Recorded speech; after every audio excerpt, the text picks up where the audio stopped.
अगर आप एटीएम जाओ और वहां पर आपको कैश ना मिले तो चौंकिएगा मत, क्योंकि एटीएम में कैश का संकट आ गया है पूरे देश में।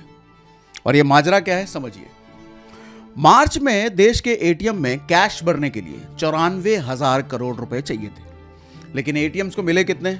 सिर्फ 61,000 करोड़ रुपए।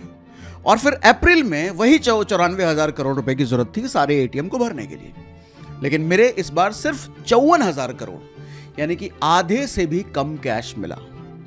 अब ये माजरा क्या है, क्यों हुआ ऐसा?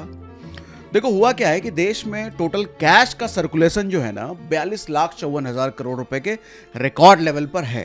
मतलब देश में पैसा है, लेकिन वो पैसा एटीएम तक पहुंच नहीं रहा है। क्यों?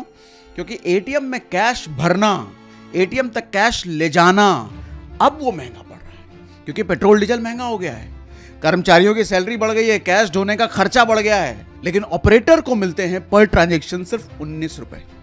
इसे इंटरचेंज फी कहते हैं। यानी जब आप दूसरे बैंक का एटीएम इस्तेमाल करते हो तो आपका बैंक उस एटीएम के मालिक को यह पैसा देता है, और ये 19 रुपए इस सारे खर्चे को कवर करने के लिए काफी नहीं है, इसीलिए मैंने सिर्फ 19 रुपए कहा। और इन सब में सबसे बुरा हाल कर्नाटक स्टेट का है। वहां सिर्फ 36% कैश की जरूरत पूरी हो पा रही है।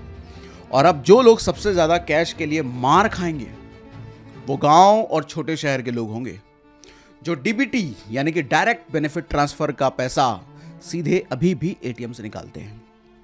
मनरेगा, पेंशन, सरकारी योजना सब एटीएम पर टिका होता है। शहर वाले तो भैया यूपीआई का इस्तेमाल कर लेंगे, नेट बैंकिंग का इस्तेमाल कर लेंगे, लेकिन छोटे शहर वाले और गांव वाले अभी भी एटीएम पर डिपेंडेंट हैं।